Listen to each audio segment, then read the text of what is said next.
Nagkasakit ang isang lalaki, si Lazarus na taga Bethany.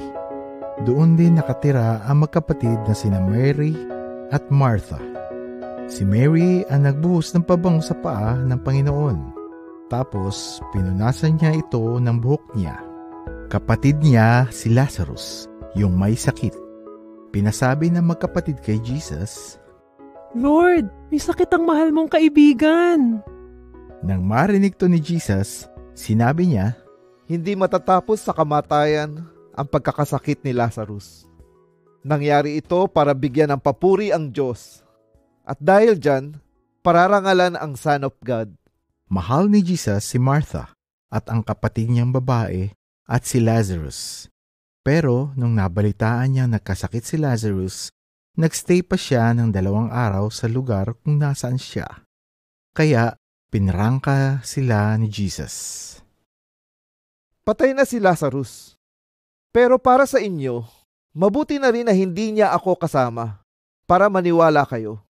Tara na, puntahan natin siya. Sinalubong ni Martha si Jesus nung nabalitaan niyang parating na ito. Pero nagstay si Mary sa bahay. Sinabi ni Martha kay Jesus, Lord, kung nandito po sana kayo, di sana namatay ang kapatid ko.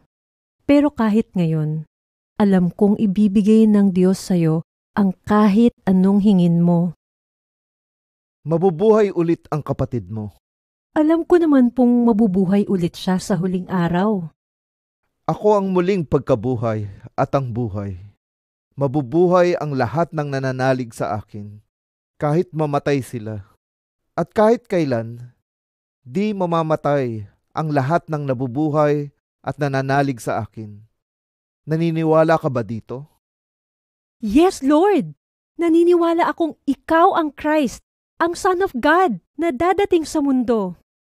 After sabihin ni Martha ito, umuwi siya, tinawag niya ang kapatid niyang si Mary at sinabi in private, Nandito ang teacher at tinatawag ka. Nang marinig to ni Mary, nagmadali siyang tumayo at sinalubong si Jesus. Dumating si Mary sa lugar kung nasaan si Jesus at umiyak siya sa paanan ni Jesus. Sinabi ni Mary, Lord, kung nandito sana kayo, di sana namatay ang kapatid ko.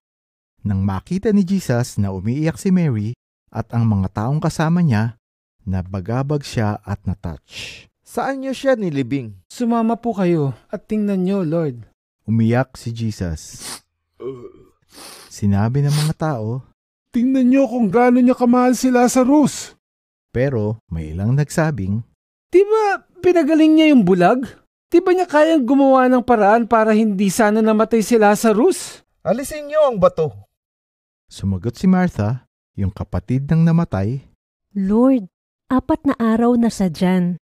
Siguradong masama na ang amoy niyan. Di ba? Sinasabi ko sa iyo na makikita mo ang kadakilaan ng Diyos kung mananalig ka. Pagkatanggal ng bato, tumingin si Jesus sa langit at sinabi, Tatay, salamat at pinapakinggan mo ako. Alam kong pinapakinggan mo ako lagi.